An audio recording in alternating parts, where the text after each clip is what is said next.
Hello. Hi there. I hope you can hear us in this sort of experiment. Yeah. Welcome to Stay at Home Kindred, Yes. the show you need if you're self-isolating or in quarantine. Yes. And with me, Peter, I'm Carlos, and we're going to start with some messages first.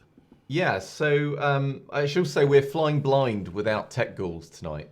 Although I understand they are in the ether there to help us. So if there are any problems, let us know in the chat. It's really nice to see lots of people in as well. Hello, everyone is here already. So to tell you a little bit about what we're going to do today, we're going to start sort of just saying hi to people. I should say this is an interactive session. So if you want to send any messages, if you want to ask any questions about the stuff we're talking about, or raise any other things, we will do our best to answer it.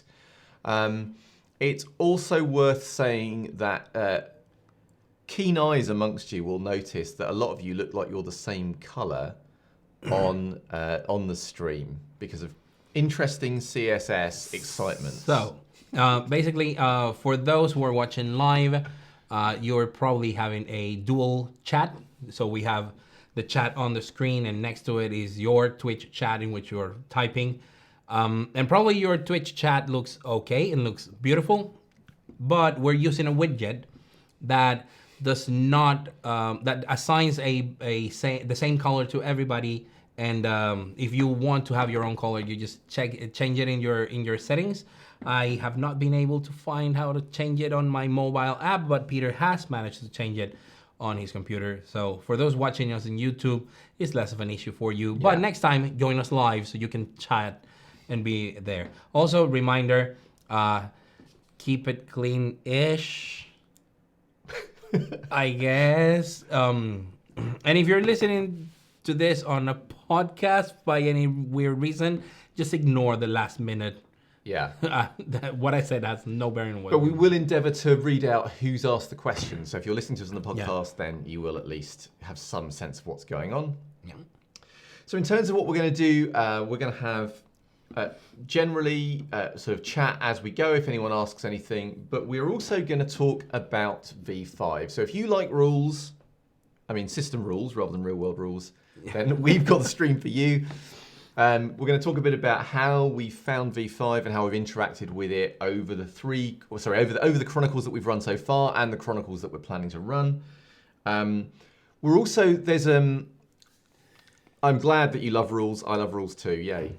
And I know that is sarcasm, Bex. I know that it is sarcasm. So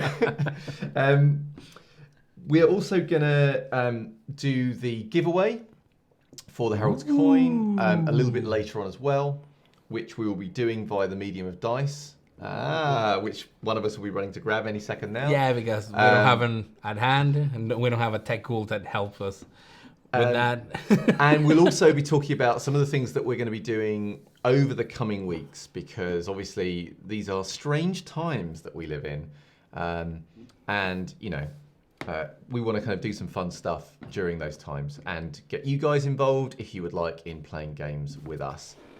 Oh. So yeah, we'll talk about what those plans are and how you can get involved with that towards the end of the stream as well. And there's an opportunity if you've got questions about that to ask it here with us live. So one thing, for those of you who like a chance to think about questions, although we're going to talk a lot about rules that we've adapted and changed and why we've done that and so on and so forth, there is a rule that we don't like, that we haven't yet come up with a solution that we're happy with, that we're probably going to talk about a bit right near the end. But if you've got ideas about it, it'd be great if you could fire them into the chat and we can discuss it as we go. So essentially, in V5, you have various options within combat and the advanced rules, and one of them is the kind of all-out attack option, which as it stands is crapola. It is very bad. It's the worst. So, in general, combat rules in V5 are pretty cool, and they have made an effort to still give it that sense of power that comes with being kindred. If you are like powerful kindred that is going to be fighting other people. And but they have realized that their system used to be very slow to handle combat. So they have the 3 and out rule. Basically, you do 3 rounds, and if you think things are going one particular direction, you can narrate the rest of the thing.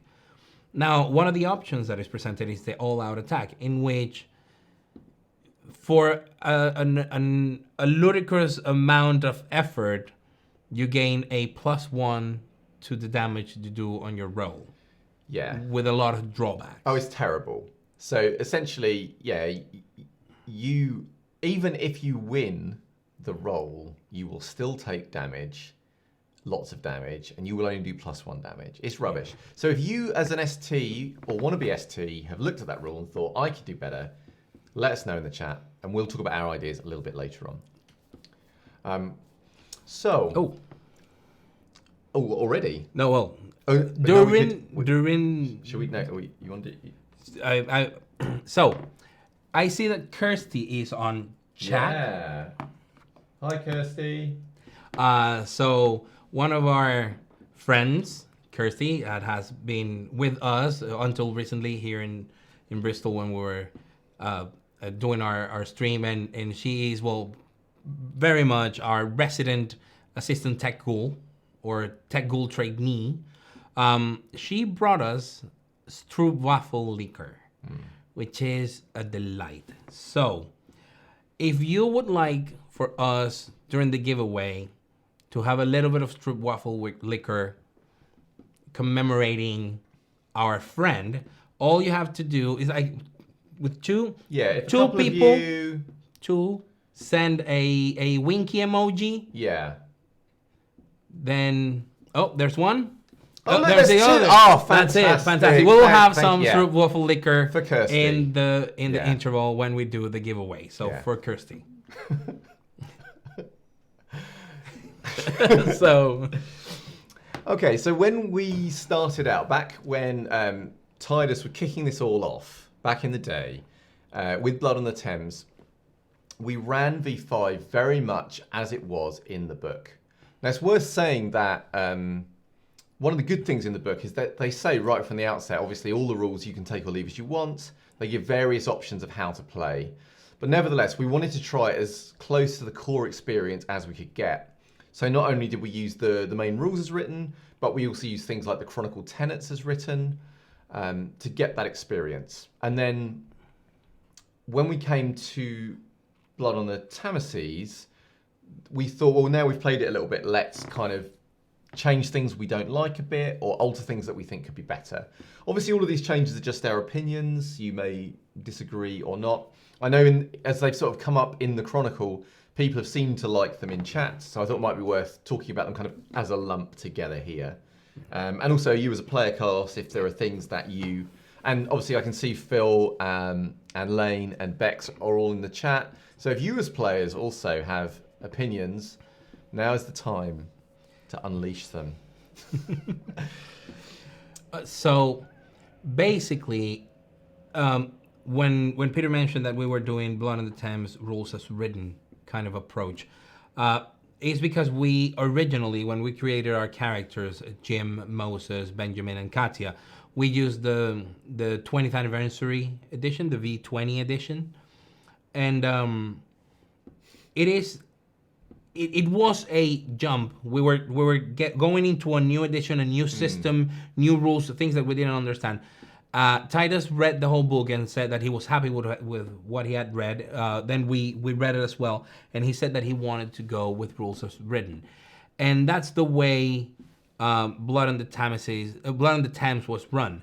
But with regards of the Chronicle tenets, the Chronicle approach, the type of Chronicle, there are 3 examples in the book, and we were given the choice to have a look at them and see what felt the best, but all of us leaned more, let's play the Humanist Chronicle, let's go with the sort of default Chronicle tenets. So I see in the chat that Elthanes has excellent taste.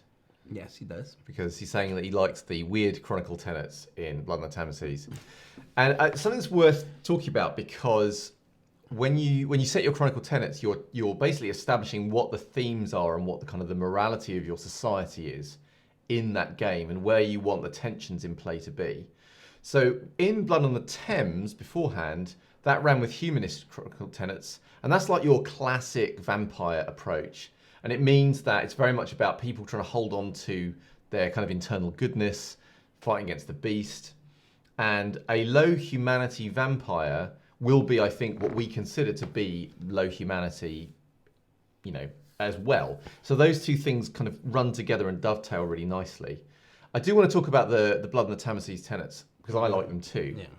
And they obviously have a different feel, because it becomes much more about people who are dutiful or loyal or have kind of personal integrity, rather than people who are kind or considerate or thoughtful of other human beings. And it also impacts on what a low humanity vampire might look like in that world versus a humanist chronicle. So in something like Blood on the Tamases, a low humanity vampire might actually be a reasonably nice person. It's just they're not someone who respects their oath or the status quo or duty or their blood. And I think it comes to the age-old question: what do you consider to be human? What makes us human? What do you think is humane? So I saw one of the comments from Amis Unbalanced, that he ran into a few minor difficulties when running Wither Chronicle tenets, and we would tend to agree. There was a lot of discussion around the Chronicle tenets and what would they mean. In the example of Blood on the Tamases, given the Chronicle tenets and the convictions of Theodore, he is a guy who is very, very unlikely to go down on humanity, because his personal convictions are really close to the tenets. However, well, you have all seen it, he's arguably one of the least humane and most monstrous of characters when things get out of hand. So what does it really mean to be human?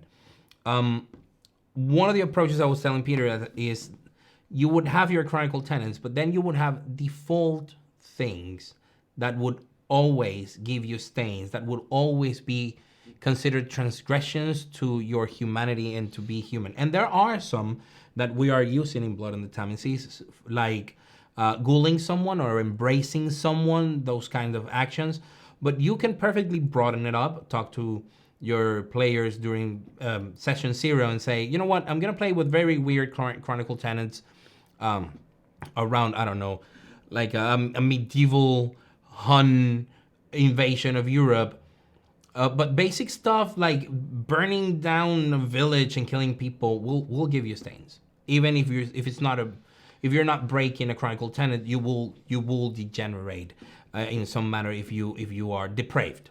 And then you talk about it with your players. Yeah, because there is this weird thing where you could, in theory, have Chronicle tenets that are about other things, and then your players could say, we're going to run around being like a standard D&D party and just murdering everybody hobos, yeah, and having a great time, and have no comeback for that. And that might be fine, but also it might not be fine. And I think that's worth thinking about. I certainly think having at least one Chronicle tenet that allows you to tie back to sort of humanity as we would think of it in a classical sense is a good idea. Yeah, and right now in the chat, we have people jumping in and saying that some of them like the Chronicle tenets much better than what they used to like, what were the paths of enlightenment, humanity, typhoon. Yeah. There was too many. And Chronicle tenets feel more tailored to your story. The paths of enlightenment seem more tailored to your character. So people who are seeing the merit of the different paths, especially if those are religious in bent, like the path of heaven for Chronicles in the Dark Ages or the like, I would say that the paths of enlightenment on previous editions, for those who have played them, constitute amazing material for you to generate the convictions of your character, because that is the path your character is walking. But the world's out there, and the world is very well fixed, so to speak.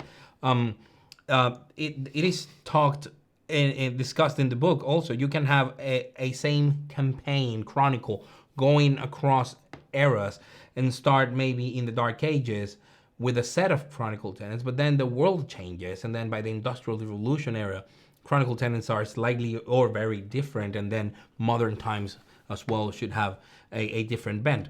You can always have like maybe one regular Chronicle tenet across all eras because that's what you think is the thing you want to explore, but it's always tailored to the story. So when you're doing the Chronicle tenets, think about the story you want to tell. The Humanist Chronicle tenets that we had on Blood on the Thames forced us to act and to consider the beast, the hunger, interactions, and it drove the behavior of players. Yeah, it made the Chronicle much more about a kind of intimate night-to-night kind of survival and personal struggle, whereas the Tamasese ones are more about how you about kind of the conflict between making your bloodline look good and you look good, and also serving one of many lords that you have above you that might have conflicting kind of calls upon your service. And also the third one, which is about serve not the beast, because the idea that it's okay to do terrible things, providing you are in control of your actions. But if you lose control of yourself, i.e. you are losing your humanity, that's not okay. And that's kind of the way that I tie that back to classical humanity. But you mentioned convictions, which I feel was a neat segue into one of the other house rules that we did around convictions. So for those of you who don't know, who don't really know V5 that well, convictions are the personal beliefs your character has that enable you to hold on to your humanity when you do things that might be bad, you know? So if your character has a belief, for example, that cats are sacred, and you, I don't know, beat up someone in order to protect a cat, then you can employ your conviction to avoid stains in a humanist chronicle. But one of the things that bugged me about that a little bit was that they felt a bit in the background. Like if I had my conviction, that's like having a permanent magical shield against stains for certain actions, and I can run around and do them. And one of the things I love about V5 is this idea that a vampire no longer has its own soul, really, and it has to anchor its humanity in other people. And those people, of course, are vulnerable. And if they change, it can hurt the vampire. And I really like the idea that if you use your conviction to protect yourself from a stain, it's then exhausted. And you have to refresh it by returning to the human that you've anchored this idea in and spending a bit of time with them, whether that's creepily from a distance or whether that is actually having a chat or whatever. And it's it's not something that is anywhere in the rules.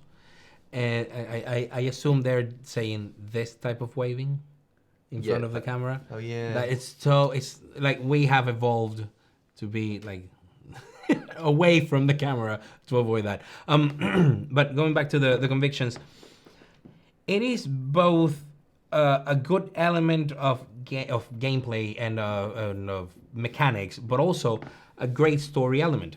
But what happens when you never get the chance, because the Chronicle does not allow it, to get in touch with one of your touchstones? Or something that can very easily happen, your kindred is so involved in what's going on that they distance themselves from the world. And then they're using this conviction set to shield themselves from stains. But what are they actually doing to maintain their humanity? So this house rule feels very nice, because whenever you use your conviction, it immediately drives the player to say, how can I squeeze a scene with my touchstone so I can refresh it? How can I develop my story further? There was a question, I think for Bex, which said, given that touchstones have to be mortal, I wonder what you guys think about the inherent need to replace them. So my personal feeling is, because I think in the book as written, it's almost like it's like it's a nightmare if they die. That's kind of like the end of everything. And I feel like if your touchstone dies, yes, there should be a horrible experience for the vampire. But then in theory, the vampire will be desperately searching for someone else who symbolizes that ideal. Because that also can easily be the start of an interesting story. I think it's up to the storyteller whether they can renew their conviction at that point if they find a person. But I certainly think it should be feasible, and if nothing else, that something about that starts a story. If your touchstone dies or is gone, that the vampire is going to feel that loss in their soul and be desperate to get it back somehow. Yeah, and the minimum number of touchstones you can have at character creation is 1, and you go all the way up to 3, and they are meant to be malleable. They can change. You can at some point your character can change their outlook on the world, and then during a period of time actually feel less and less attached to that person that used to embody what they lived in, and finding other things in other people.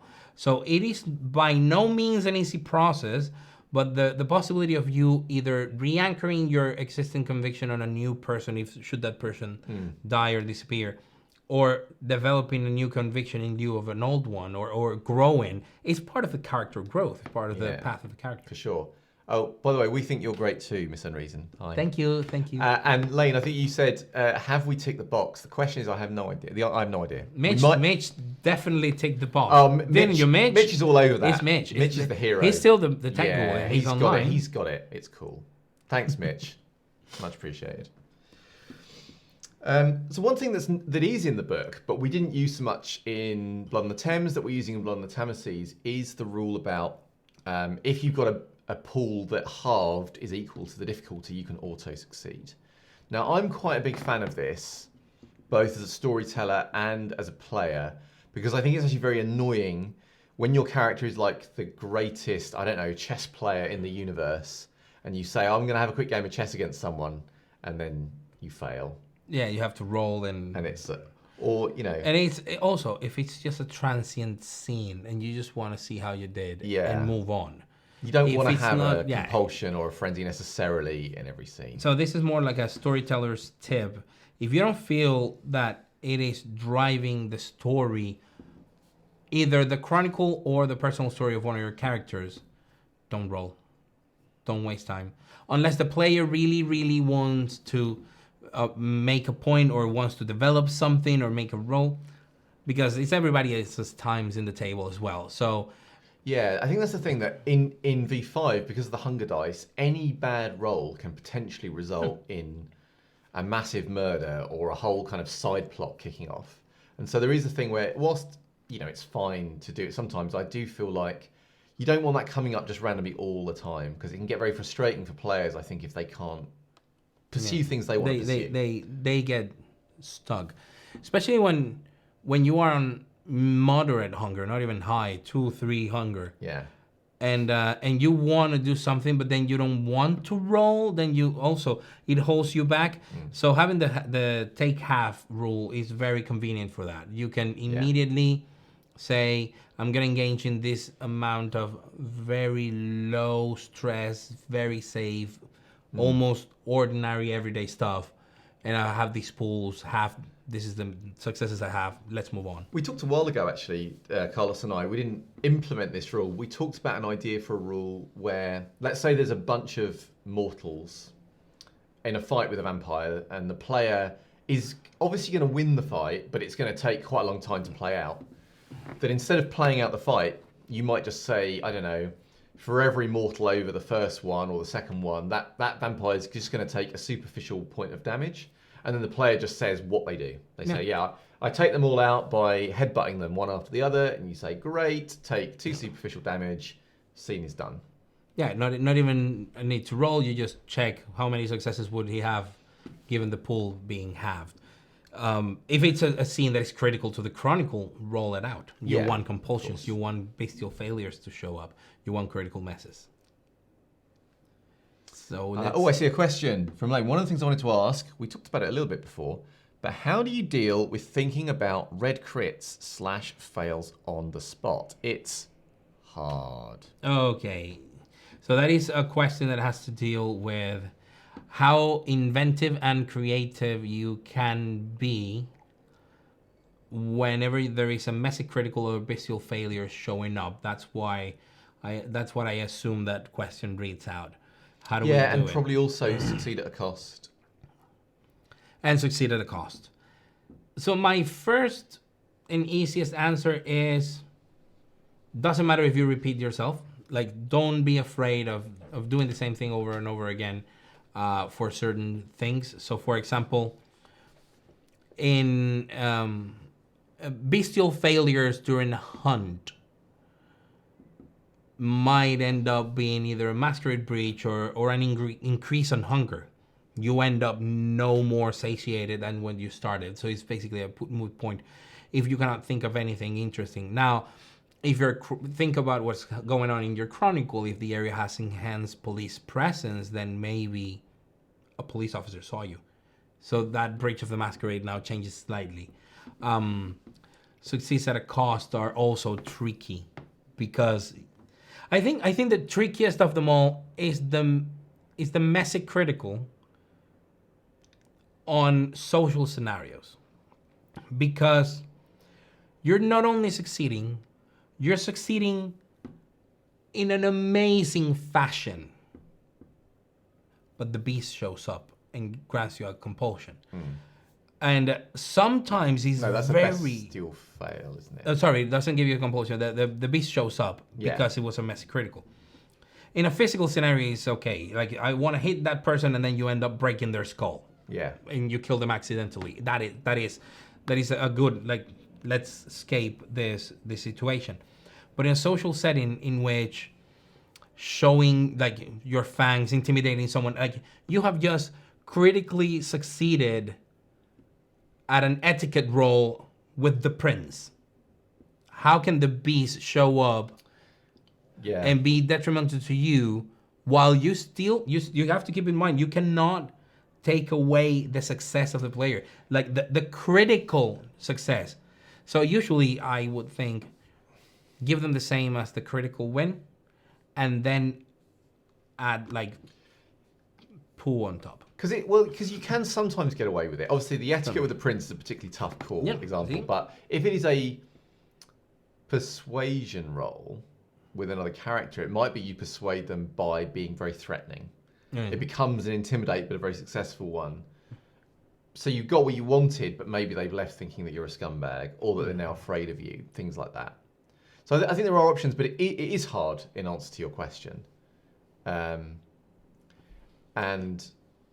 we're getting a lot of questions. Good. Yeah, I'm kind of reading them as they appear. So thank you for these questions. We will endeavour to answer all of them as we go. So let's see. Have you ever played any historical games in cities with historical significance? Yes. What are some tips for doing so? I'm thinking of running a one-shot Chronicle set in Berlin, 1961, the month that the Berlin Wall is built. One of the great things about going on historical settings or in any other city of the world is that you get to sit down and read about another city in the world, and then you'll find out interesting and curious stuff. So it's part of the learning experience that I always try to sell role-playing games as. It's educational too, kids. But I would say don't get hold up on the detail of the detail. Understand what is in historical cities, for example, medieval Europe or the Americas in the time of the colonies or things like that. Understand what is the cultural, social, and political situation of the place. In broad terms, you don't need to be a master in economics or in politics. It's just understanding who is ruling and why, who came before, and why the person that is in power is there, in rough terms, and how does that drive things in the ground. I think the most important aspect is the cultural one, because you're going to be portraying SPCs and places. Yeah. So the cultural aspect is the most key element that you will have to do a little bit of research. What are the customs? What are the favorite things that they do, odd things, similar things to your culture? I think that's the best way to go about it.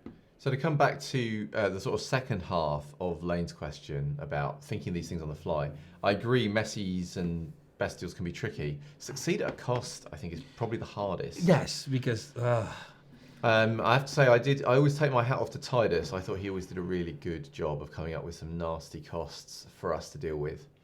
So I think it's that thing of making it something that is not just so ridiculous that they're just going to say no. Like the sweet spot is that the player is tempted, but doesn't want to do it. There's a great question from Mitch just popped in. I have a homebrew conundrum for you. How would you improve the Tremere Bane? Ooh. And I would improve the Tremere Bane, by the way, because I think of all the Banes, the Tremere's is really light. It's the weakest. Yeah. As in, it's the only one that it really does not constitute a major problem for Tremeres, especially as they get older. So yeah, the question is, what is their Bane these days? So off the top of my head, it is basically that if you are a Tremere now that in the kind of the current modern lore where Clan Tremere is sort of shattered into different houses, your blood can no longer bond other vampires. And if you want to make a ghoul, it takes your Bane severity and extra goes to make it happen. Additional fitting is equal to your Bane severity. So as you can see, it is like the main element of the Bane, which is you cannot blood bond other kindred, is pretty much standard for everything. It's like being a Tremere means you cannot blood bond everybody. But blood bonding kindred is not niche. Yeah, it's not a thing that you're going to be engaging in every day of your own life. And then if you're an elder, it is just a minor inconvenience that it just takes longer to get a mortal to be bound to you. But if you're an elder, what does it matter if it takes 3 months or 8? Yeah, exactly. It's completely useless as a Bane. Yeah, it is. And particularly when you compare it to like Nosferatu Banes and Ventru Banes, etc., etc., etc. And the other Banes feel very significant the older you get. Nosferatu struggle, even with disciplines like Obfuscate with Mask of 1,000 Faces, to pass themselves as human. The Toreador start having severe dice pool penalties to their discipline powers whenever they're not in a place that they want. The Ventru, they at the beginning they can get away with it, but at like high Bane severity Ventru are hard pressed to feed on anything but their preference because of the amount of willpower it would take. So I would change it. I might change it to something like because the old Bane was that you started step bloodbound kind of towards the Vienna Chantry and your sire, so you only had to drink effectively one more time. Twice. Instead of 3 times. Yeah, so twice instead of 3 times. So I would be tempted to say that if all Tremere used to be created where they were kind of like predisposed to being bound and now they're not, maybe now they are easier to blood bond themselves, or even they have a need to be blood bound. So if they don't have a bond with another kindred, or a step at least towards it, if they don't have other kindred blood in their system, maybe they're at a dice penalty equal to their Bane severity or something. I would say something fun like that. Yeah, for me it would be, I would give the Tremere dice pool penalties equal to their Bane severity to any intelligence plus resolve roll to resist commands while being under the blood bond. Yeah. And things like that. So basically, the Tremere blood is more susceptible, very susceptible to that type of control through the bond. I don't know, maybe do it like a double whammy, like, well, to be felt as a real Bane severity, Clan Bane, it would be you can no longer Bane blood bond kindred, and also while under the influence of blood or while trying to resist, you have a dice pool penalty. So if you drink blood from anybody else, it's triple risky. So Mr. Reed was saying that she always thought whoever came up with Tremere only played Tremere and wanted them to be really OP. Sorry? That's the comment there. Yeah, I mean, I have to admit, I do sometimes feel like Tremere often feel like quite a powerful clan.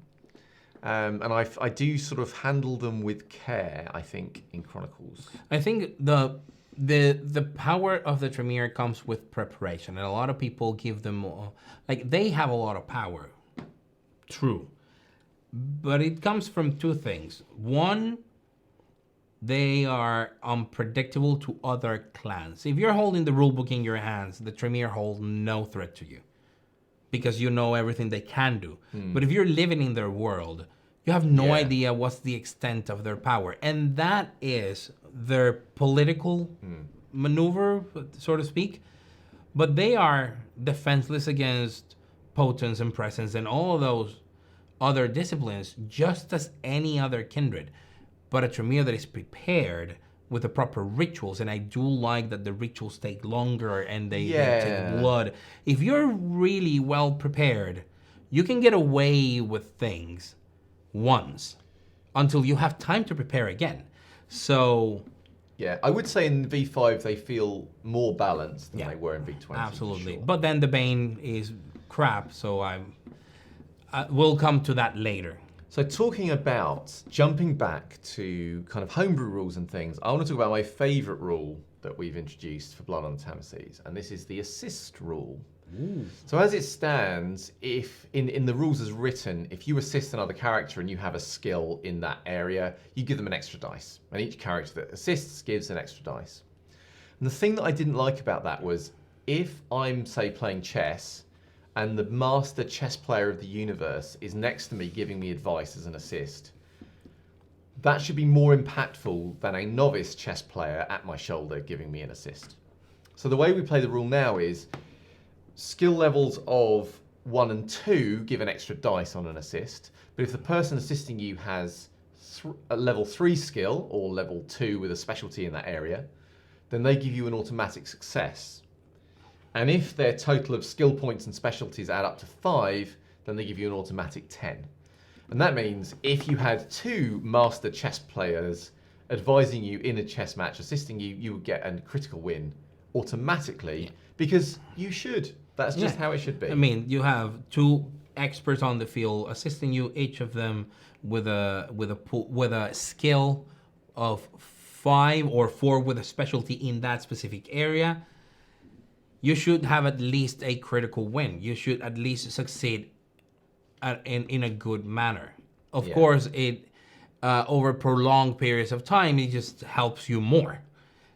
So that is a very useful. It feels impactful because sometimes people don't even need to put an effort to give a die, and others is like, oh, I can help you. I have like 1 die on, I don't know, larceny, and then the master, thief and pickpocket goes like, well, I have 4 dice. I can give you just the same die. Yeah. And that's the thing. A die is just that, a die, a 50% chance of having any sort of success, and a 1 in 10 of rolling a 10. But a success straight goes towards beating the difficulty, and a 10 just opens up the possibility of you critically succeeding. So that feels more impactful, related directly to the level of proficiency the person assisting you has. So we're nearly through all of the homebrew rules we've come up with for Blood on the Tamases, but there are a couple more. So the other one is about frenzying. One of the things... L thinks it's mentioning. One of the rule changes I really like is giving bonus die for frenzy. Very well. So we have a segue from Chad. Thank you, Thank you, Alphanes. So one of the things that always bugs me is when a vampire goes into frenzy, I feel like it should be something that is scary for the people around them. And if you're playing a vampire that is not physical and they go into frenzy, it's kind of comical. They flail around with their pool of 1 or 2 dice and then just get put down. And it just seems a little bit naff, you know? So the rule that we've implemented is that when you go into frenzy, your Bane severity is added to your physical dice pool for any physical check. So obviously, for neonates, that's not such a big deal, but when you start getting to Ancilla and Elders, it makes even a non-physical vampire actually quite threatening, and it makes a physical vampire terrifying when they frenzy, and that feels right to me. That feels how it should be. You know, if an Elder vampire loses their cool, everybody should be concerned. And well, in chat, Lane saying that given this rule, that would bring Joanne from a full 1 strength to 2.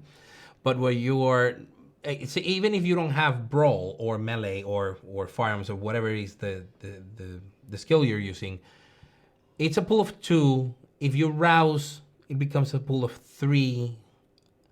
And the moment it's 2 dice or more, you have the chances of having critical successes. So something that Joanne would not be able to do on her own, which is get anywhere, anything more than a couple of successes by rousing the blood and having a lot of luck, it becomes far more likely, which makes a frenzying vampire more dangerous because it's just for physical stuff. It's also worth mentioning that if Joanne has a surgeon's scalpel in her hand, at the time that she frenzies, it will also add to her dexterity pool. Yeah. So it will make her even more proficient at operating in frenzy. So there was a question actually from Izzy, which was about advice for running a Chronicle with just 2 players. And I would say this is an opportunity. Because sometimes when you've got lots of players, you have to spread your attention between them as a storyteller.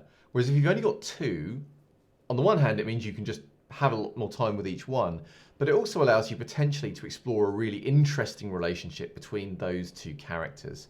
So I would, if I was storytelling that Chronicle, I might be thinking of making them sire and child, or the children of the same sire, and having some kind of weird sibling relationship between them. Or something like that, where the dynamic between the 2 is absolutely critical to the storytelling. Friends, people who are friends in life. Yeah. And embracing different clans. Yeah. There are many ways to go about it. And what Peter said about the core, regardless of the system you're playing, having 2 players is enough. Unless you're playing something like D&D, in which you need to have the most powerful combatants and the most attacks per round on your side. If you're going for the story, any system works. So right now I'm running a Chronicle on and off whenever Mitch comes, Legend of the 5 Rings, with just Mitch and Peter. And he loves it. I like it. It's the best time. But they love it. And it's because we have managed to sit down and develop each character individually, and then the relationship between the 2.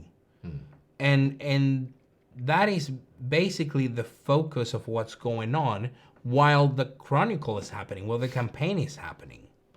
I should say as well that when I run D&D games, I try to cap at 3 players. Because I like having the time for the personal story stuff. And I think it gets harder. 4 is okay, but no more than 4, because I just feel like I can't. I know some of you super GMs out there will play with teams of 8 and stuff, and I salute you, but you're amazing. But I can't. I'm not doing that. Okay, so last and possibly least is just a quick rule around hunger, because it's very easy to monitor hunger in Vampire when you're running night to night and action to action. But sometimes we want to skip forward in time, but we still want to think about how hungry people might be. So I've got 2 kind of rule options for this that I use. One is if it's just like a few days or a week and I just want to move the story forward quickly. And then I basically rule that if nobody's on hunger 4 or hunger 5, assuming there are no ridiculous risks or police presence or other things going on, then they can assume that they will just keep their hunger level or reduce it to 1 over that period of time. Done. However, if I'm going for a longer period of time, or if I want it to be a thing where it's important that some people might be hungrier than others, then what I would do is get them to make a hunt roll based at the difficulty of the chassis of their domain. Sorry, if you're not familiar with the rules, essentially, the domain you're in will set the difficulty based on how much available food there is and how easy it is to find people. So you make that roll. Your margin of success reduces your hunger by 1 to a minimum of 1. Your margin of failure raises your hunger by 1 to a maximum of 5. And if you have merits like herd, each dot of that merit gives you an automatic success in that roll. So basically, unless your Chronicle is at a point in which exploring the hunt is crucial to get into the psychology of the character and how he sees or she sees feeding, or unless it's has the potential of being like messy, especially if you're running campaigns with ancillas and the like. If someone has been living for, say, 80 to 150 years as kindred, you would imagine that they wouldn't have any issues unless you put them in a completely new environment and things that are completely different. If the environment doesn't change much, they know how to feed. They know how to treat all that hunger. And I think it's very much about what you want the focus of your campaign to be. If you want it to be one where, I don't know, it's a Second Inquisition campaign and every night is a matter of survival, then yeah, you might want to play a hunt-to-hunt kind of thing. But if you want to look at, if the campaign is more politically focused or is on a broader time scale in terms of its canvas, then I think it's good to have alternate ways of handling it where occasionally feeding will become very important, but a lot of the time it isn't. Yeah. And I think that is all of the kind of the homebrew rules that we came up with for Blood on the Seven. So obviously, Blood on the Tamases. So we've kind of had Blood on the Thames, which was kind of book as written, Blood on the Tamases, which was a step kind of into homebrewing more. But I'm going to kind of look in your direction, slightly longingly, of course, because you've also been thinking about kind of evolving rules or taking things from where Blood on the Tamases is as well. So basically for the next Chronicle after this, after Blood on the Tamases, is going to be Blood on the Severn, which is going to be based in Bristol. And I already am taking the assist rule, the frenzy rule, and the take half rule as default. And the convictions rule. And the convictions one, sorry. And the conviction ones at default. And I am making very little changes to any of them. They're not going to have, from what we have done, nothing that is going to be much different. I will be adding a couple of new things that are going to be more related to the Chronicle itself. But there will be less rule homebrewing and more world building. That's what I want to get there. There's a lot of love for the Second Inquisition. Yes, it's a Bristol-based. There is the one shot that I run with Phil, Lane, and Peter. Blood on the Severn. It's on our YouTube channel if you want to find it. Peter went and looked for the dice because he's amazing. And Blood on the Severn has there are going to be a little bit of house ruling regarding domains, but it's not going to be massive, and I'll be discussing it later. The reason for it is for those who watch the one shot, you will remember that Bristol is a city in which multiple factions operate. So you have the Camarilla of Bristol, but there is a heavy anarch presence in Bristol and the surrounding areas. And there is also a faction of autarkies, of independents, that are also operating in the city, and they do not want to either deal with the Camarilla nor deal with what is called the anarchy, or the anarch movement. And the anarch movement of Bristol is different from the free states of Los Angeles or in California, the free states of California. So it's going to be around the domains, because now the domain of each faction is more likely to end up being the source of all problem. So we're gonna do a little bit of house ruling and home brewing around there. We will be using, as we have been using with Blood on the Tamases, but not to a super deep extent, the homesteading rules that you can find in Chicago by Night. Yeah, so we have been using a bit of Chicago by Night for Blood on the Tamases. Obviously, Clan the Sombra comes into play through that, and Oblivion comes into play through that book. We've also been using the homesteading rules a little bit. My personal feeling, I quite like homesteading rules. I like the idea that you can sometimes tie something of the environment into play, but I also feel like it's not something I want to do in every location every time, because I feel like sometimes it just feels like a stretch. And for Blood on the Severn, since domains are going to be much more well-defined, Yes. because the borders between factions have to be very well-defined, a few of the domains will have the homesteading rules. Most of them will not. Most of them will not be super significant.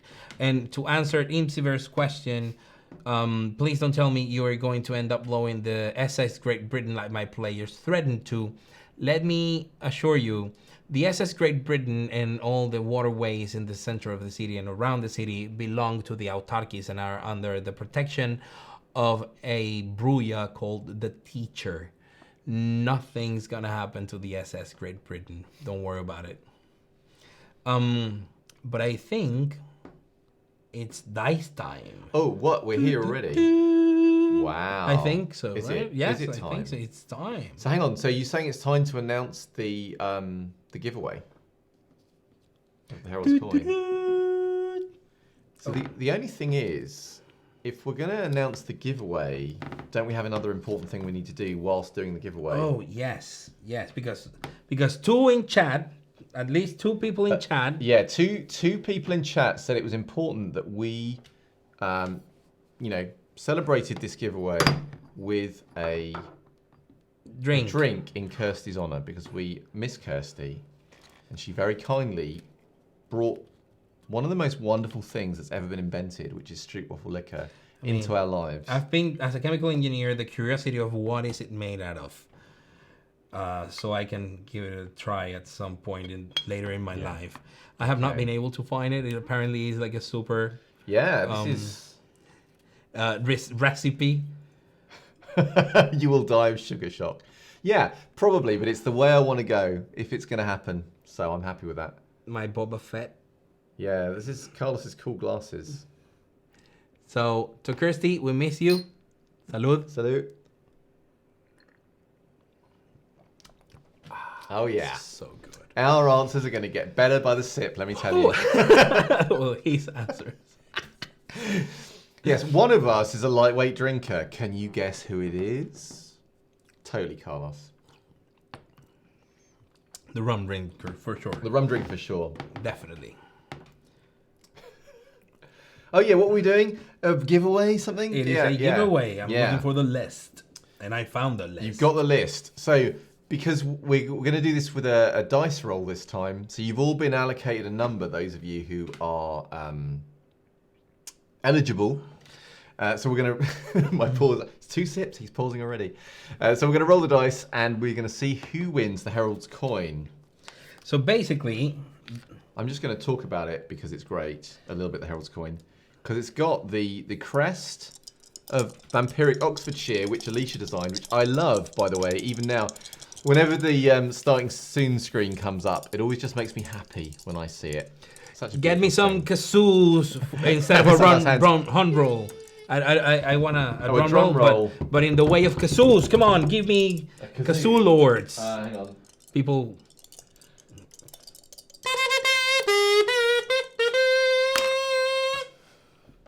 And the winner is... Sumgurg. Yes, I hope I pronounce it right. Yes. Sumgurg, you have won. You are the owner of these beautiful Herald's Coin. So there was a request to... Oh, congratulations, by the way. Congratulations. Later on, someone in our team will try to get in touch with you so you can give us your details so we can send this to you and get it. Now, Mitch, we're having a nice time at the moment. Please don't bring that film into this conversation. Oh, my God. Don't do it. Don't do it to us. So the thing is, can you please recite the tragedy of Darth Plagueis the Wise into Kerstag's voice whilst drunk. So I need to get slightly more drunk, and also the more drunk I get, the less I will remember the tragedy of Darth Plagueis the Wise. So it's sort of a difficult balance. But maybe that could be a stream of its own in the future. I'll have a script for it, and I'll get very drunk and then try and read it as a Kerstag, just for you. He'll have 2 rums. And that's going to be it. I'm a cheap date, for anyone who's wondering. Peter is smashed, yeah. He's gone. 3 sips. Yep. I'm done. So, next on our list is the interesting stuff. Oh. Yeah, you put wait. There is more excitement because... Oh, yes. So before we get on to the future, which is very exciting, Blood on the Seven is going to incorporate some bespoke lore sheets, because Blood on the Tamases has dabbled in some lore sheets from the books. The Sabat War Survivor lore sheets. Yeah.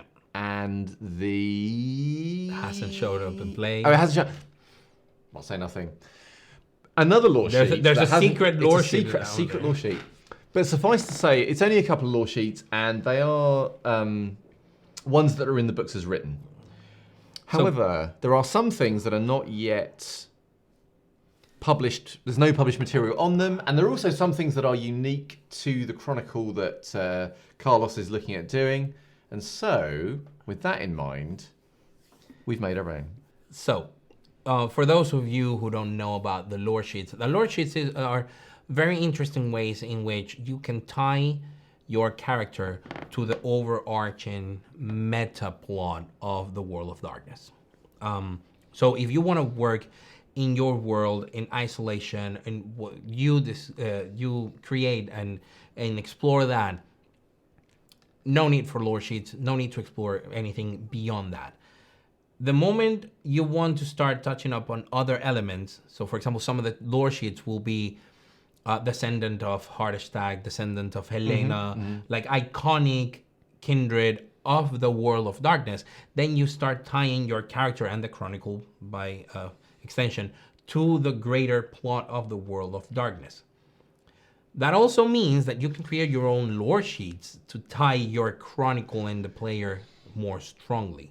But sorry, I'm laughing because Miss Some Reason said that me getting drunk is quite exciting already, and Mitch was saying, have you ever seen such joy on a man's face? So before this stream started, I was saying to Mitch that I was going to be a beacon of joy on this stream, and he wasn't sure it was possible, but he didn't know that we had Stroopwafel liquor to have, and so now that was my secret weapon.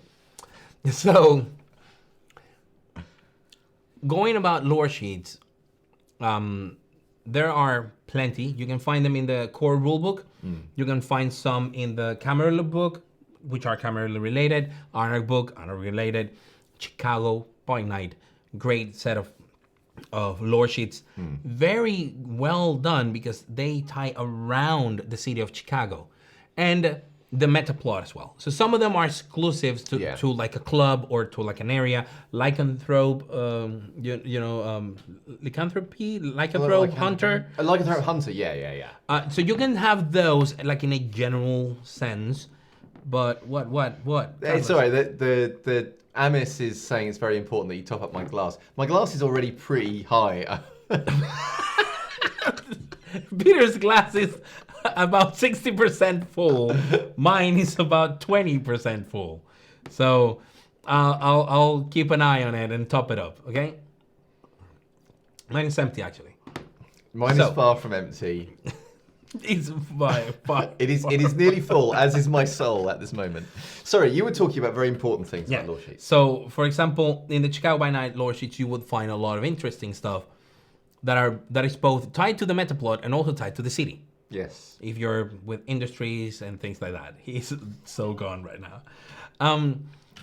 So I was thinking of creating some lore sheets that could be used in Blood on the Severn that could tie the characters to the story of the city and to the sort of meta plot that I have created, as well as allowing some of the lore sheets that are available in the published products as part of the sort of like the gamma of possibilities, so players can tie other elements. So we are still doing things in the world of Blood on the Thames and Blood on the Thames. This is our own version of the World of Darkness that is loosely tied to the overarching White Wolf meta plot. But I have created a lore sheet. But before I talk to the lore sheet, I have to talk about something interesting. That requires the lore sheet. So the overall idea of having the clans in White Wolf when they created Vampire the Masquerade was to have each and every single bloodline, so to speak, be distinct, be unique.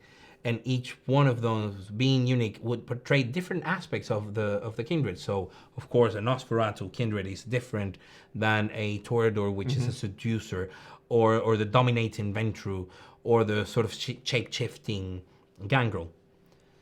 And out of all the clans, the 13 clans, one of them, they have said that in this new iteration of V5, they had done without. The Ravnas are gone. They are reduced to less than a bloodline, if anything. So there are only 12 clans. 7 that were published in the core rulebook, core Camarilla clans, before the defection of a couple of them to the Anarchs. Then the Banu Hakim showed in the Camarilla book, and the Ministry in the Anarch book, bringing the total to 9. Then the La Sombra came up in Chicago by Night, and we have already had a peek, and we had a conversation about the Hecata that is coming in Calls of the Blood Gods. That leaves us with one clan that needs covering. And that's the Shemisk. And I was thinking, how would the Shemisk in 5th edition would look like? Yeah, we've had many chats on this topic. And I'm going to get a lot of flack for this, but I'm standing by what I'm saying. I like the setup of the Shemisk as it was in previous editions with regards of the disciplines. Basically, Auspex, Animalism, and they had Vicissitude, which was effectively a discipline that would allow them to mold bone and flesh and shape themselves to their ideals. The thing is that for those who are familiar with the lore, the Shemisk come from an old and honored long tradition of rulers and lords, the voivodes and the rulers of the Carpathians, and the whole histories of Dracula, Vlad Tepes, Vlad Dracul. So all of those are the origins of the Shemisk, who were always striving for more, for, how do you call it? Not enlightenment, but transcendence. They were always looking for a way to transcend, get closer to perfection in some way, shape, or form. And at some point, that ideal became very much physiological in what was the path of metamorphosis, and people started to change themselves to transcend the physical form. And now? No, I was just thinking our enthusiasm is affecting the camera. Oh, sorry. Earthquake! Okay. It's like a sort of Star Trek moment. So basically, the changes to the physiology of the kindred through the discipline of vicissitude were very unique, and people would be able to shape other people's flesh and bone and alter themselves and others.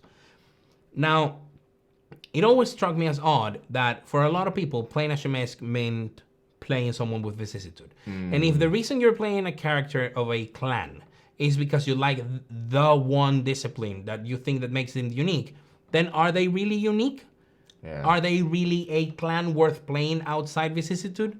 If you could get away with grabbing any other clan and adding vicissitude as a clan discipline, would you do it instead of playing the actual Shemisk? Because I would play a Ventru or a La Sombra. Well, La Sombra do have Obteneration, but in the new iteration is Oblivion, which is shared by the Hecata. I will play a Ventru or a Toreador because of who they are as a clan. So this is Carlos basically setting up his defense because he's going to take away your vicissitude.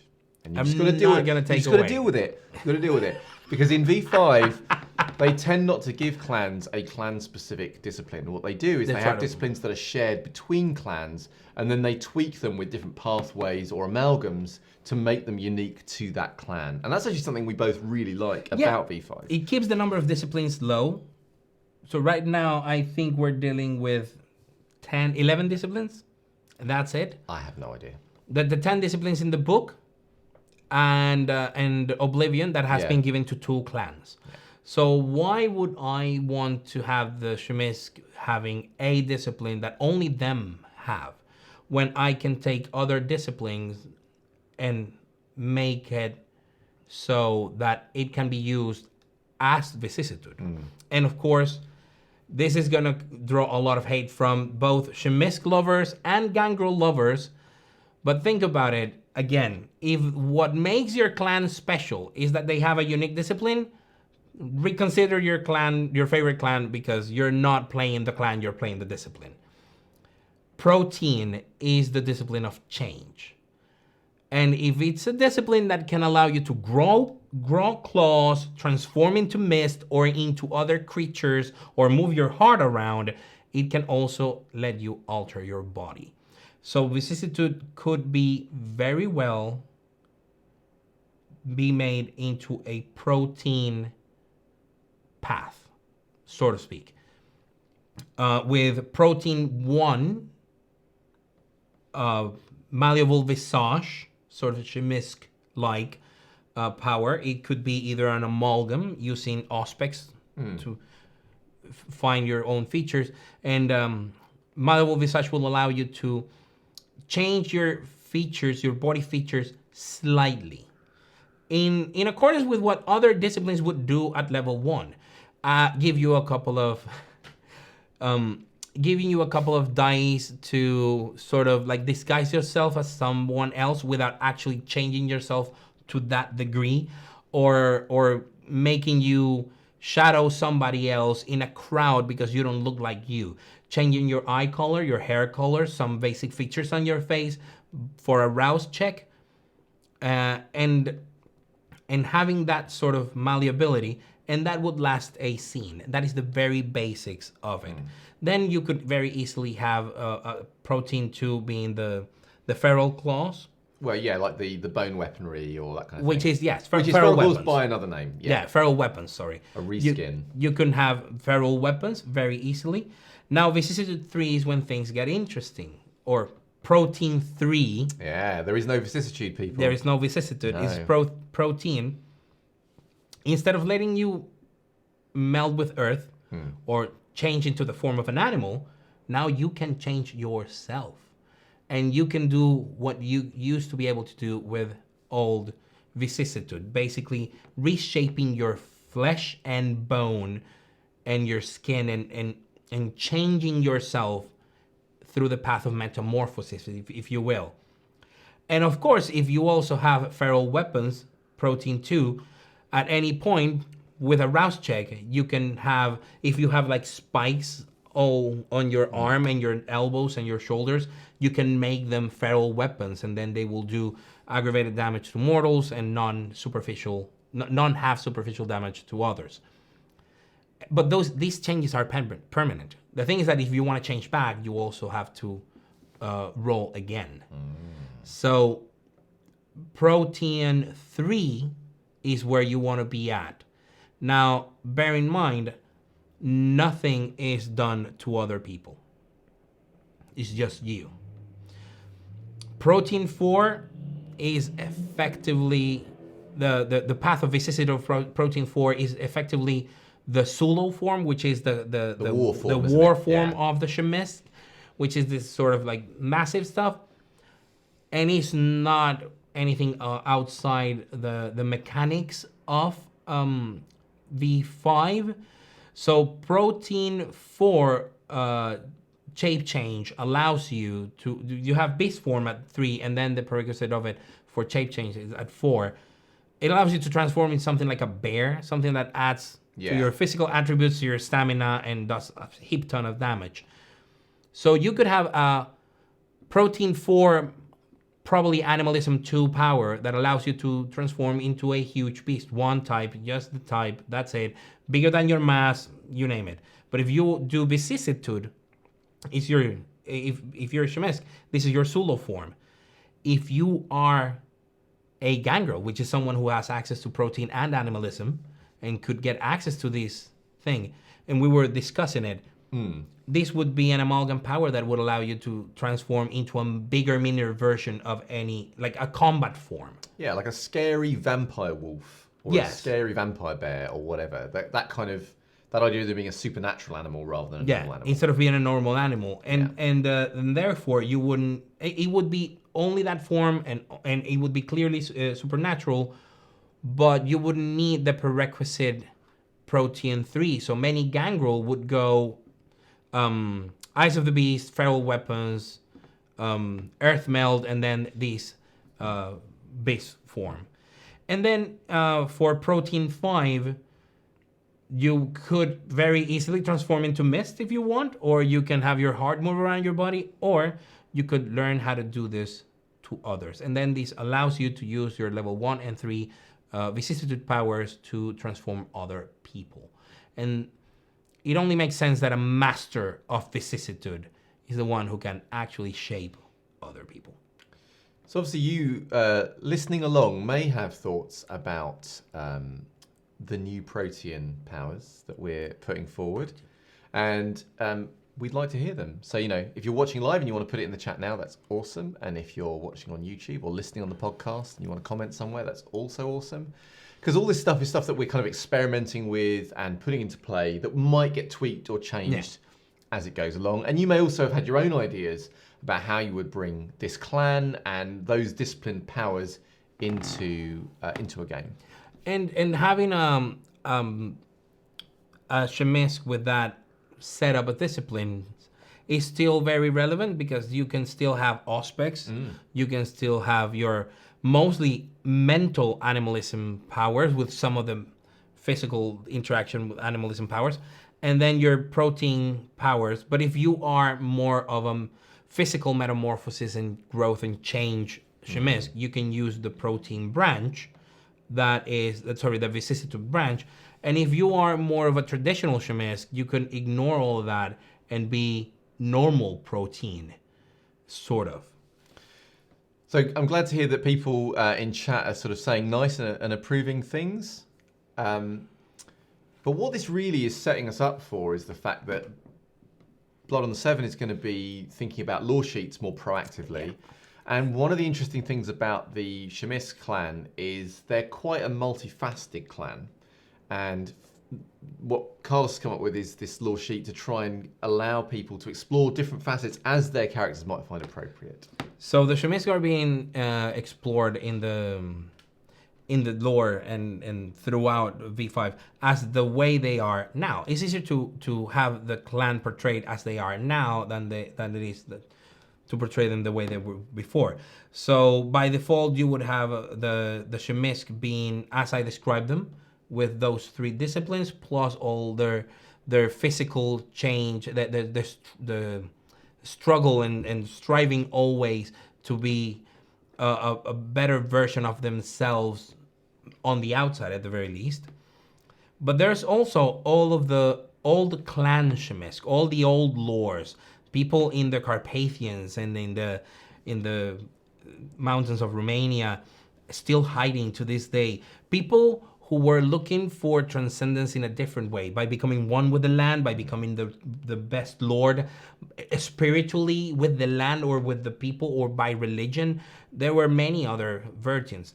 So I created a Dracul or Old Clan Shemisk lore sheet, which was something, it was kind of a thing back then in V20 and previous editions. And this would be a normal lore sheet, 5 levels, that they will put your character, your Shemisk character, more in tune with the old type of Shemisk, the old lores, than with the new fiends, the new type of Shemisk. At first level, you would be a connoisseur, it would be a scholar of the old blood.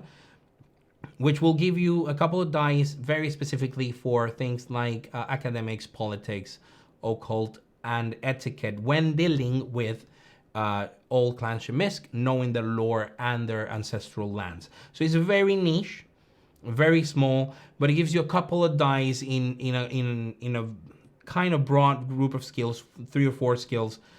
So it's sort of offset, and it's a very good way of tying your character to what the Clan Shemisk was and no longer is.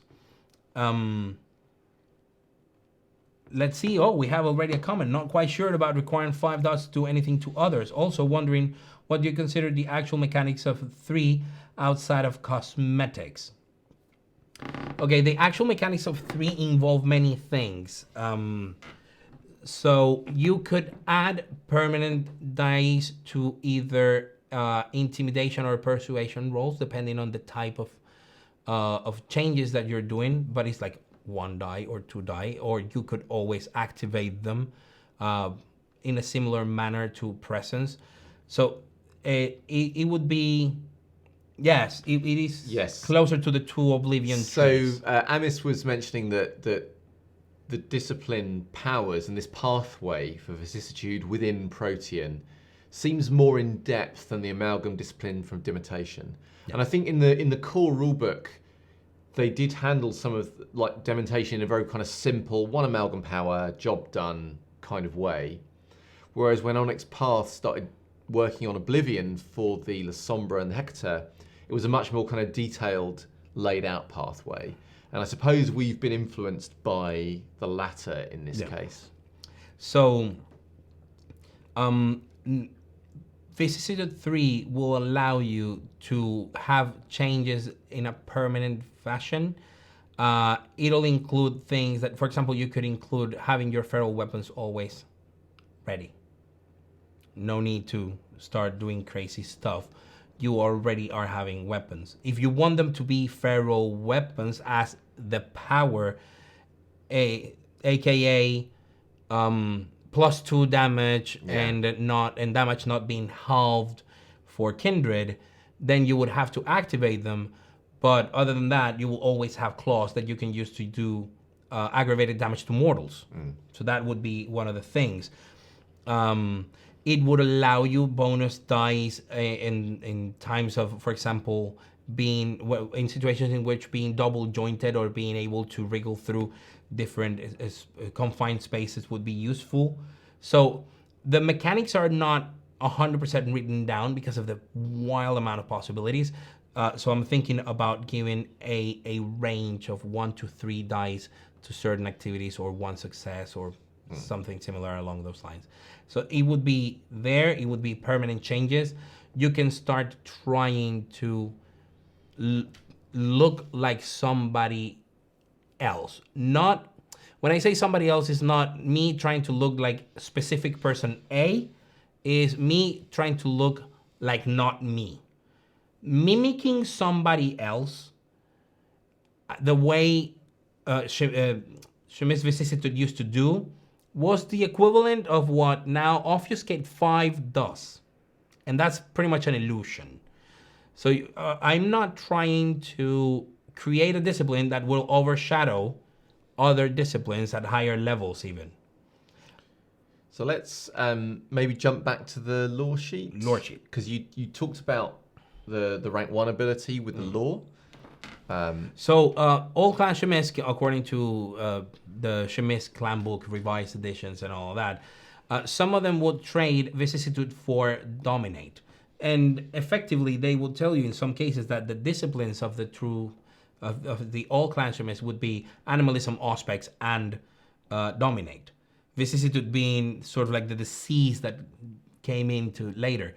So what I'm doing is people that have the lore sheet of the Dracul could, for 2 dots, call upon that strength of the blood of the old lords and consider, like, for the purposes of increasing levels on the discipline of Dominate, you can count it as an in-clan discipline. So it'll be cheaper.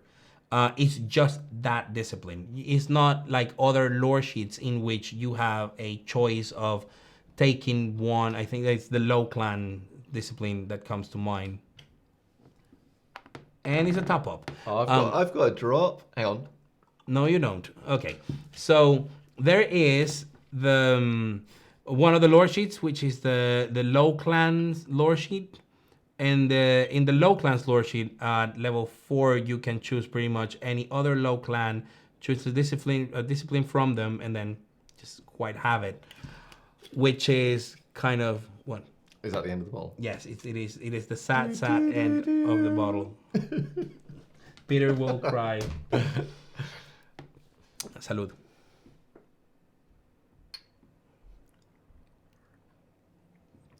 So, it would be lore sheet level 2. You are descendant of those old clan Shemes that could do dominate, and it's in your blood. And the lore sheet at level 3 would be Master of the Vinculum. The Shemes are a clan that has always had a lot of experience with the blood bond and how to do it. And they are the ones who developed the ritual of the Voldery used for the Sabbat. For those of you who don't know what I'm talking about, you'll have to wait for the new rule books to come out because I don't want to go into that level of detail. No. But effectively, it deals with a lot with the blood bond, being blood bound, being able to blood bond others. So a Master of the Vinculum would have, for 3 levels on this lore sheet, you would be having your blood through rituals being twice as effective for the purposes of the blood bond. Not for the strength of the blood, not to create the blood bond, but for the duration of the blood. If you give blood to a mortal, that mortal will stop aging, and it will be 2 months instead of 1 before they have to drink again. But also, the bond strength will decrease slower. So your blood is very good at keeping and maintaining strong bonds because of the knowledge of your rituals and the activities you do. Additionally, you would gain a bonus, a number of bonus dice for your intelligence plus resolve rolls to resist the commands of a Dominator if you are blood bound. So your knowledge of the blood bond goes both ways. You are better equipped to resist the blood bond, but also in better shape to blood bound others. At level 4, you would be a Koldunic sorcery. It's basically all Clan Shemes earth magic, sort of. They say that they were the first true blood sorcerers, and at that level you would be including blood sorcery and Koldunic rituals into your repertoire. And at 5th level of the lore sheet, it would be ties to the Oradia League, which is something part of the World of Darkness, in which a group, a dozen or so, all Clan Shemes, we're talking about ancient elders who have decided not to get in touch with the new sort of trend of the Clan Shemes. They decided to be like the beacon of the past and what the clan used to stand for. You will have strong ties to them. And we're talking about elders, millennia old. And having ties with them would allow you to get the equivalent of a 5-dot mola in the shape of one of their children that can come and help you once per story, or 5 dots of resources that you get to your disposal for a short period of time, or 5 dots of influence. We're talking about something that can be used only once per story, but when you use it, it's deeply impactful. Unlike having 5 dots on resources that you can use every session to do everything you want. You have the very big versatility. So that's the way we created this lore sheet. It's worth mentioning that soon, I think it's this Sunday, when we go for the blog post and update things in our website, we will be having this, the Clan Shemes idea with the protein ideas and the lore sheet as content for our patrons. So yes, if you're a patron, coming soon in an email near you, you'll get PDF copies of what we have created. All the content and information is going to be, of course, proprietary of White Wolf. This is just us taking a stab in the dark to change things the way we wanted to. Yeah, and although we're not going to talk about it today, there are other lore sheets that Blood on the Seven will also be using that will be custom or bespoke. So again, we're not going into the details now, but Carlos mentioned there are different factions in this Chronicle. And whilst obviously there's a lot known about the Camarilla and the Anarch, the Autarchist faction, the Independents, are unique to this Chronicle and to Bristol in this world. And so there's going to be a lore sheet for them, which not only will give you some kind of cool stuff, but also enables, I think, players to get an idea of what kind of options there are if you're a member of this faction and what are they about. It gives them an identity, which I think can be, it's one of the things that can be difficult, I think, in an Anarch game sometimes, is because they can be so different. Yes. Unless the storyteller establishes something cool and clear about the identity of that Anarch group, they can sometimes feel a bit nebulous. Whereas the Camarilla often feels very kind of highly defined. Mm-hmm. And there are other ideas for lore sheets that we'll be developing. I mean, we're in isolation, so yeah, lots of time to talk about Vampire. Things like castes and factions within clans or outside clans, iconic moments or defining moments or defining places. They all have the potential of creating lore sheets. So give them a read, have an idea, get a clue, and just get them out there and send them to us. So before we get to the exciting new stuff, we mentioned at the beginning of this about a rule we weren't happy with, which is the kind of all-out attack rule. Mm-hmm. It's not so bad with ranged weapons. With ranged weapons, you essentially expend all of your clip all in one go, and you get the damage bonus. Yeah. So the disadvantage is you can't fire the next round, but you get one. That's fine. It's for the close combat, where you get, if you win the roll, +1 to your damage, and even if you win the roll, their roll hits you at static difficulty 1, so it's terrible. We don't like it. Somebody brilliant put a comment about it. I think it was Elthanes. Yeah. He mentioned, which was the way I was thinking about it. He mentioned that if you go on an all-out attack, you do all your successes in damage instead of just your margin. Yes. So I think that does make it worth it. And that my idea is, if you're doing an all-out attack, you're effectively saying, I will take all of their successes because I will not use my successes to counteract theirs. Yes. It's not I am looking to beat them, it's like I am looking to hurt them, regardless of what happens to me. So in an all-out attack, I would say it's just a contested roll, but we don't do any calculations of margin of success. You will receive an amount of damage equal to their successes, and they will receive an amount equal to yours. That is the way I see it. I quite like it because it's simple, clean. There's an obvious risk-reward. It's the equivalent of hitting someone at a static difficulty of 1. Yeah. So, because if you have the all-out attack rule for extra damage, and then you're going to jump on someone from stealth or from obfuscate or from like an ambush or whatever, then you have a mechanic that can destroy a lot of people, and then you make that kind of overpowered. Yeah, it means that like Nosferatu become pretty disgusting. At that point. Or Gangrel that is stalking you with a lot of stealth. So it's no different than someone coming out from ambush hitting you. The thing is that if the other person is aware of what's going on, they will hit you with everything. So that's the way I was thinking. Yeah, no, I think that's... And I think Elthanes nailed it. Yes. Did you have any ideas or thoughts about the Not rule? any ideas that were superior to Elthanes' idea, for sure. Yeah, because if people are trying to hurt each other, they're just going all... I mean, I wondered... The only thing I was thinking about was just something simple like, if you do an all-out attack, you potentially get a bonus to your damage, but they also get a bonus to their damage. So whoever wins the roll gets the bonus. So it's a gamble in that sense. But I think I prefer the Elthanes idea, to be honest with you. Yeah. You win. Because I was going to go with, like, everybody deals damage to everybody, and that's it. Because also, it makes it more unlikely that you want to go on an all-out attack when you have multiple opponents. Everybody's going to be hitting you at static difficulty 1. Unless...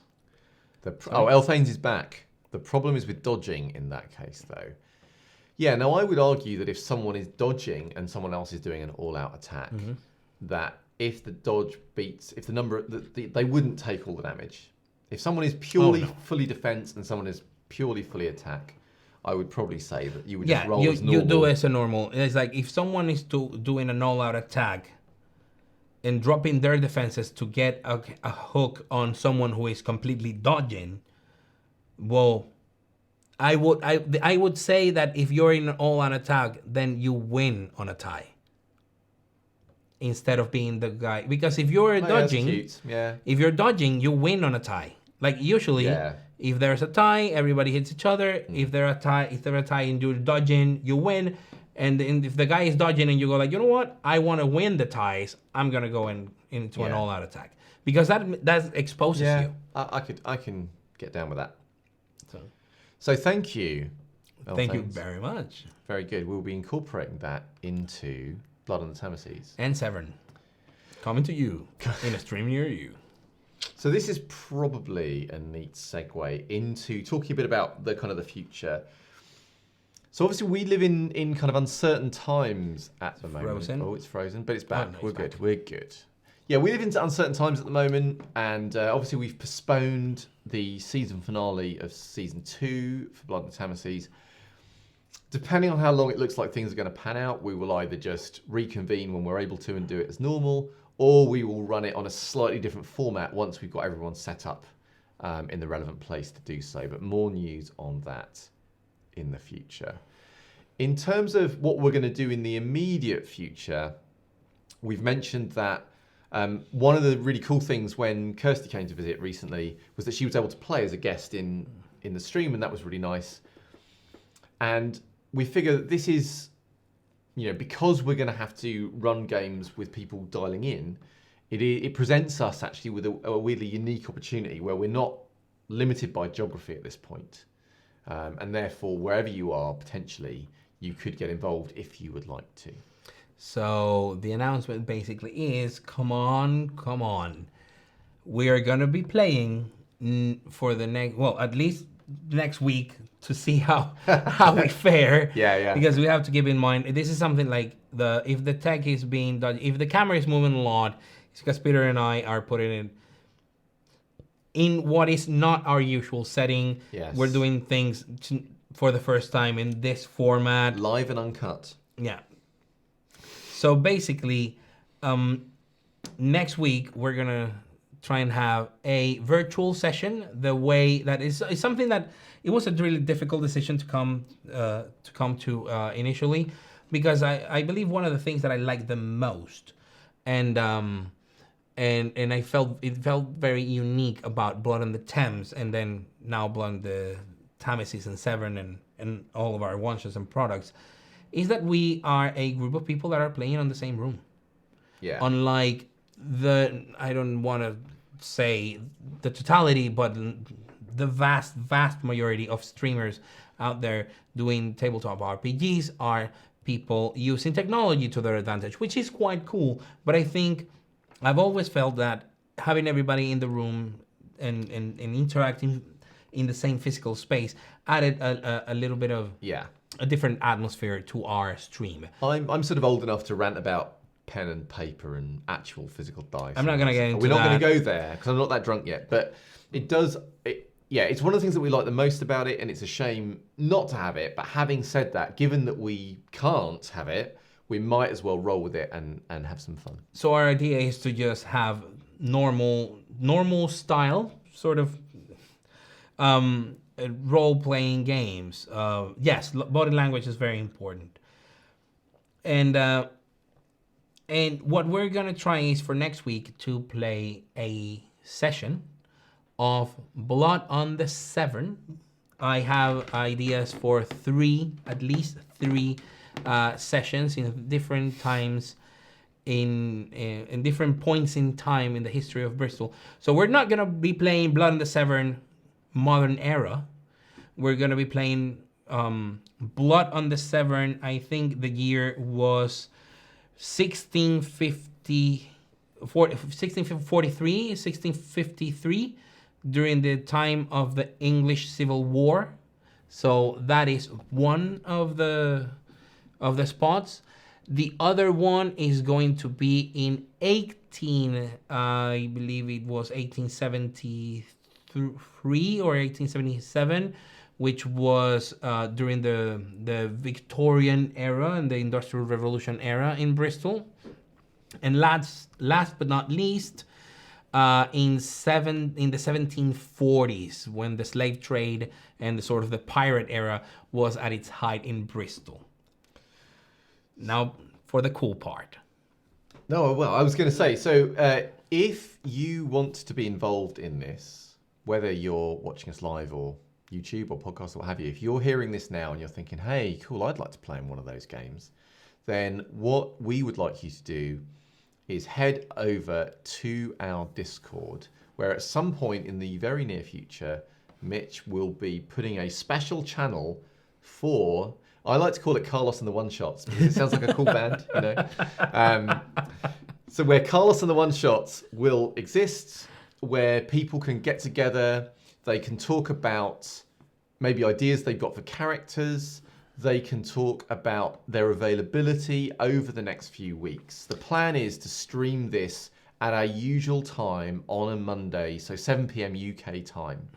And yes, you heard it right. I want to play with you guys. I'm gonna give the Disaster Ghouls and of course our players the first choice. But it would be very interesting for any Disaster Ghouls who would like to be the hatchet will be a feature in Bristol MC Vert. So definitely don't worry about it.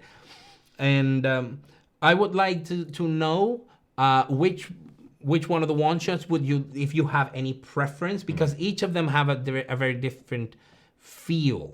One of them is an all Camarilla one, the other one is an all Anarch one, and the other one is an all Autarkis or independent one. So I'm trying to get at the very least 3, ideally 4 players to have these sessions, and anyone who would like to join or anyone who has ideas, please pop over to the Discord. I have been granted access to that one chat room of the Disaster Ghouls. This was very shocking for all of us. I wanted more. They didn't let me, but it's okay. I can be happy with that. It would be a very interesting way of narrating the history of kindred society throughout the eras, and then how come it is the way it is today. But also there is the potential of some of those characters, PCs and SPCs, making it all the way to the modern era so we can see them in Blood on the Severn. Yeah, so this is a really nice idea that the things that you do in those one-shots can impact the world of the next Chronicle. Absolutely. And that those characters might reappear in that next Chronicle. Because we've always tried to, back from Blood on the Thames, have this thing where people in the Disaster Ghouls can have an impact on the story in one way or another. And this is kind of a way to start doing that right from the get-go. Mm-hmm. And of course, this is scheduled initially for the weeks of the 30th of March, 6th of April, and 13th of April. Unless news change around here and say that things need to be done differently. Ideally, after those 3 weeks, 3-4 weeks, we would like to see if this is a format that works for us, maybe. Because this is a situation in which, in all seriousness, we don't know how long it's going to last. And even though we're not in quarantine here in the UK, unlike in other countries, I have been instructed to work from home. Only key personnel and key workers are encouraged to show up, and everybody else is encouraged to stay home. But in other countries, the situation can be much more serious. Yeah. So there is the very real possibility that if we manage to get our heads around the tech, and if it's in something that we feel comfortable with, at the very least try and bring Blood on the Thameses final episode digitally, which is not what we want to do. We would like to do it as per our usual format, but at least this will allow us both to create more content for the Blood on the Severn stream, to engage a lot more with the Disaster Ghouls, because it's going to be you guys playing this. Yeah. And for us to test the tech, because I feel like we can be very open about this. For us to test our limits and the equipment that we have and the capabilities that we have to provide you with the highest quality stream that we are able to. So I don't know. So yes, we are now under formal lockdown. When did that happen? Probably like right now. Yeah. So if you are interested in playing, clever people will realise this means we in theory be doing this in 7 days' time. That means that we need to move relatively quickly on this. So do kind of get in with your ideas sooner rather than later, so Carlos has got time to look at who's wants to be involved and try and match those dates, make the groups up. It will also require you to do a technical rehearsal as well, because we'll need to make sure that everything works and everyone can hear each other and the audience can hear all of you and so forth before we stream on the Monday. So it's most likely a test this Sunday. Yeah. Before next Monday's stream. Yeah. If you have no idea of what sort of character you would like to, if you have no character concept in your head, but you say, hey, I would really, really like to be on that English Civil War one shot, or the one in the more of like the slave trade and pirates, or the one in the Industrial Revolution, Victorian era, back end of the Belle Epoque. Don't worry about it. I got you covered. I have a few pre-generated SPCs. Ideally, I would like to populate Bristol with your ideas. So let them fly. See you on the Discord. Cool. So I think we covered everything. So if anyone has any questions we didn't answer because we missed them, or things you just want us to answer right now, this is your moment to throw a question into chat. Aside from that, thank you all for hanging out. It's been a joy. And Sumgurk for winning. Congratulations. There. So Sumgurk can go to Oxfordshire, can go and talk to the prince. You can take this coin to Alcott, to the gatekeeper, and say, look, I've done it. And to the herald. And the herald will say, very good. and then you can go and chat to the prince and go from there. Do obviously let us know where you would like us to send this to, and we'll get it, obviously, postal service allowing, to you as soon as we can. Oh, I see a question. How do you handle discipline bonus for presence, potence, fortitude, etc. from blood potency? That was where I was going. This is a conversation we have had many times. So the blood potency bonus to disciplines, it says it's a bonus for using and resisting disciplines. Yeah. So right out the bat, that gives you an answer for fortitude.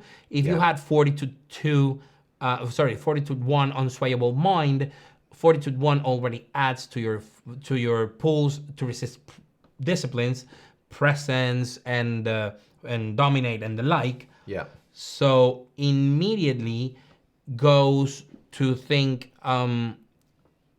it'll help you resist that discipline. So you add that bonus. Oh yeah. I found a way to make it to mess with the camera. To mess with the camera. You immediately can use your bonus from blood potency and put it into your fortitude. Now, it does add...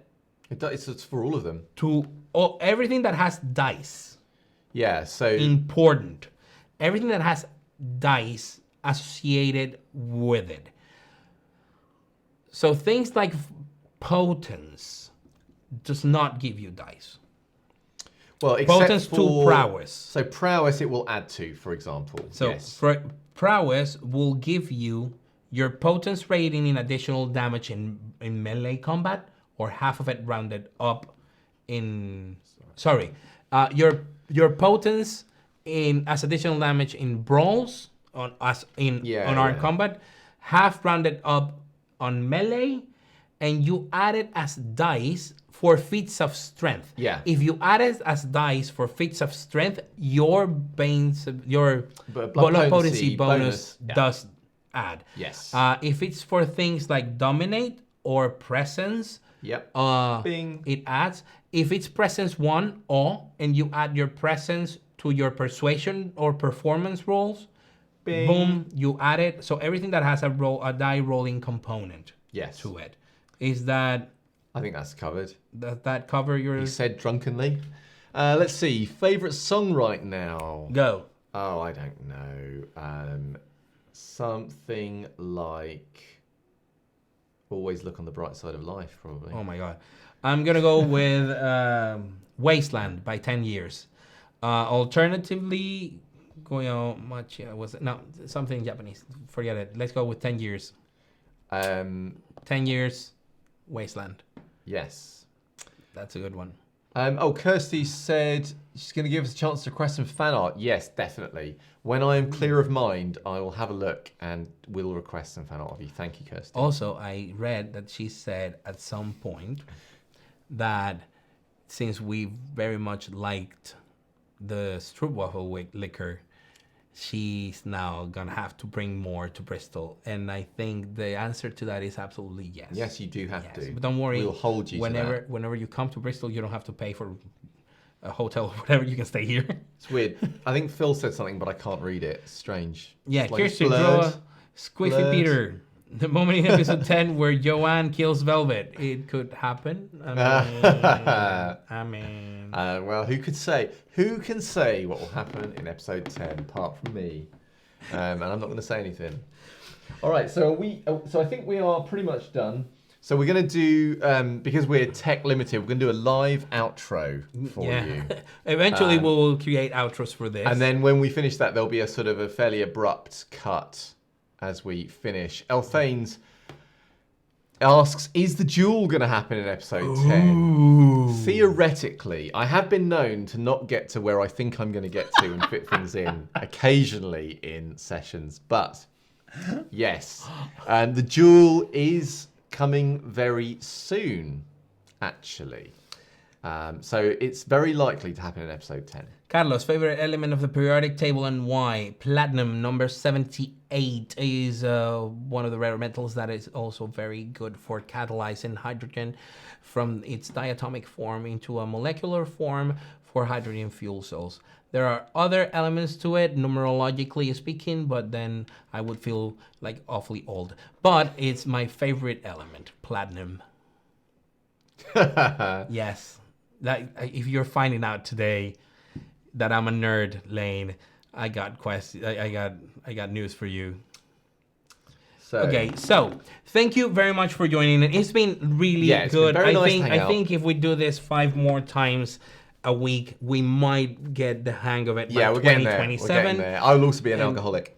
Yeah. Well, we ran out of Stroopwafel, but in Peter's defense, I've got a he's little bit left. almost done with his second. I'm glass. almost finished my second. Look at his face. Look at this face. Can we please do this next time with rum? Yeah, we can do a rum. I can do with anything, to be honest. And well, anything that's vaguely sort of sweet, I guess. I can do a pina colada for you. Yay. So, thank you very much for joining us. Thank Remember, you. join the Discord and go into the Carlos and the One Shots or Bristol or however Mitch is going to call the channel. If you're and the One interested in being a part of Yes. Blood on the Severn. And obviously we'll see, hopefully, some of you on this side of the camera, as it were, on Monday.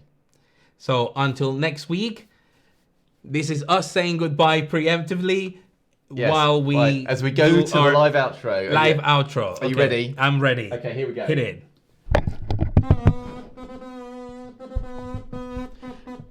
Thank you very much to all our wonderful followers, patrons, and subscribers.